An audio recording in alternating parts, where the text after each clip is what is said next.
everyone, welcome to my channel. In this video, we will discuss the topic medical termination of pregnancy, short form MTP. Medical termination of pregnancy मतलब pregnancy को terminate करना है। Pregnancy हो गई है, उसको खत्म करना है। क्यों खत्म करना है, उसके बहुत से रीजंस हो सकते हैं। फर्स्ट रीजन तो है कि अनवांटेड प्रेगनेंसी हो गई है, मतलब बेबी अभी नहीं चाहिए, तो अनवांटेड प्रेगनेंसी हो गई है, उसको टर्मिनेट करना है। The term is medical termination of pregnancy और जनरल टर्म है इंड्यूस्ड एबॉर्शन। जब प्रेगनेंसी को ख़त्म करना होता है, उसके बहुत से रीज़न हो सकते हैं। जब इसको ख़त्म करना होता है तो उसे कहते हैं मेडिकल टर्मिनेशन ऑफ प्रेगनेंसी या फिर इंड्यूस्ड एबॉर्शन। मतलब अब कोई भी कपल है, कॉइटस किया, उन्होंने इंट्रासेप्टिक यूज़ किया था बट इफेक्टिव नहीं हुआ, तो भी प्रेगनेंसी हो गई, अनवांटेड प्रेगनेंसी हो गई। या फिर फर्स्ट बेबी छोटा है, सेकंड बेबी प्रेगनेंसी हो गई या अभी सेकंड बेबी नहीं चाहिए, तो भी वो एबॉर्शन करवा सकते हैं या फिर मेडिकल टर्मिनेशन ऑफ प्रेगनेंसी करवा सकते हैं। इसके बहुत से रीजंस हो सकते हैं क्यों करवाते हैं। इंडिया की गवर्नमेंट ने इसको 1971 में लीगलाइज किया था। कुछ कंडीशंस रखी थी कि लोग इसका मिसयूज ना करें। 1971 में ये इंडिया में medical termination of pregnancy India में लीगलाइज हुई थी, बट कुछ कंडीशंस के अंडर, ताकि लोग मिसयूज ना करें। जो आजकल एमनियोसेंटेसिस चल रहा है, सेक्स डिटर्मिनेशन टेस्ट है, वैसे ये है किस लिए? ये इसलिए है क्योंकि कोई भी अगर फीटस डेवलप हो रहा है, वो खराब डेवलप हो रहा है, उसका हाथ नहीं है, पैर नहीं है, तो उसको निकाल सकते हैं, ताकि वो जब भी वो अगर फिर उसका बर्थ हो गया तो वो प्रॉब्लम्स क्रिएट होंगी, तो इसीलिए पहले ही निकाल दिया जाए अगर उसको कोई प्रॉब्लम है, अच्छे से डेवलपमेंट नहीं हो रही है। बट एमनियोसेंटेसिस का मिसयूज़ किया जाता है। क्यों? क्योंकि फीमेल फीटिसाइड, अगर उसको चेक किया जाता है पहले सेक्स को, मेल है या फीमेल है, अगर फीमेल है तो उसको मार दिया जाता है, स्पेशली इंडिया में, तो इसे मिसयूज़ किए जाते हैं।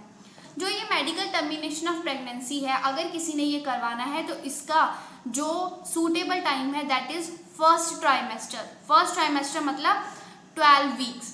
ये जो प्रेगनेंसी टर्मिनेशन करवाना है ये 12 वीक्स के अंदर अंदर करवानी चाहिए। अदरवाइज इससे ज़्यादा हो गया तो रिस्कियर होता है, और आजकल लोग डॉक्टर जो है वो इस थर्ड ट्राइमेस्टर के बाद प्रेगनेंसी को टर्मिनेट नहीं करते हैं। तो इसका जो सूटेबल टाइम है that is with in first trimester और 12 वीक्स। इसके बाद हम बात करते हैं एमटीपी को क्यों नहीं करवाना चाहिए। इससे जो फीटस है, बेबी है, उसको भी इफेक्ट पड़ता है और इसके साथ मदर को भी इफेक्ट पड़ता है। मेंटल एबिलिटी, कोई मेंटली भी उस प्रॉब्लम हो सकती है, दिमाग कई बार घूम जाता है और मतलब अच्छी तरह से मेंटली डेवलपमेंट नहीं हो पाती है। मदर के लिए भी प्रॉब्लम आती है, फीटस के लिए भी प्रॉब्लम आती है। इसको पॉजिटिवली लेना चाहिए, मिसयूज नहीं करना चाहिए।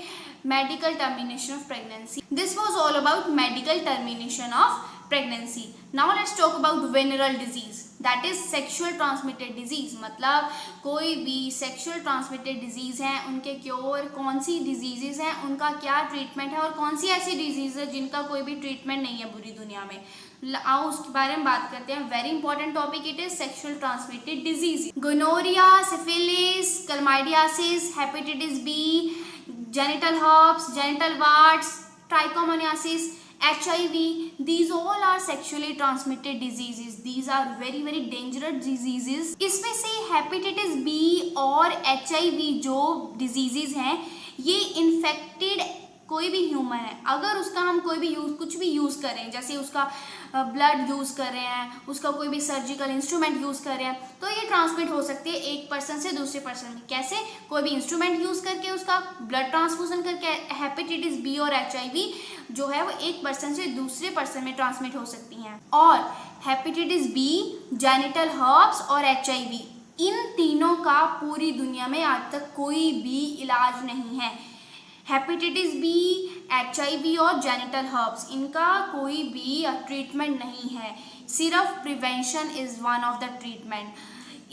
इन तीनों को छोड़ के बाकी कोई सभी डिजीजेस अगर जल्दी पता लग जाए तो उनको ट्रीटमेंट कर सकते हैं, बट इन तीनों डिजीजेस का पूरी दुनिया में कोई भी इलाज नहीं है। इसका सिर्फ इलाज क्या है? प्रिवेंशन। इन बीमारी होने के सिम्टम्स ये हैं कि ईचिंग होने लगती है जेनिटल रीजन्स में, वल्वा पे स्पेशली, वल्वा पे स्वेलिंग आ जाती है, ईचिंग होने लगती है और पेन भी स्लाइटली होने लगती है। अगर ये थोड़े से भी साइंस किसी को आते हैं तो बहुत जल्दी डॉक्टर से कंसर्न करना चाहिए, अदरवाइज बहुत सी प्रॉब्लम्स आ जाती हैं।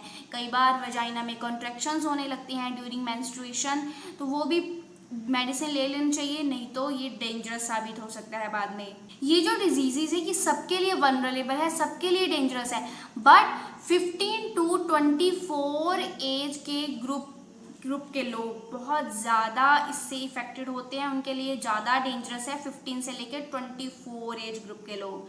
तो इन डिजीज़ के बचने के लिए पहले डॉक्टर को कंसर्न करना चाहिए अगर ये छोटे छोटे सिम्टम्स आ रहे हैं। और इन डिजीज़ से बचने के लिए कौन कौन से प्रिवेंशंस हैं? प्रिवेंशंस ये हैं कि मल्टीपल पार्टनर्स ना बनाएं। मल्टीपल पार्टनर्स ना बनाएं मतलब कोई भी अननोन पार्टनर है उससे भी अपना रिलेशन ना बनाएं। या फिर during coitus always use condoms, always contraceptive methods use करने चाहिए कॉइटस के दौरान। और अगर कोई भी सिम्टम ईचिंग, स्वेलिंग, पेन कुछ भी होता है तो जल्दी से डॉक्टर के साथ कंसर्न करना चाहिए, अदरवाइज हार्मफुल हो सकता है। So this was all about sexually transmitted diseases.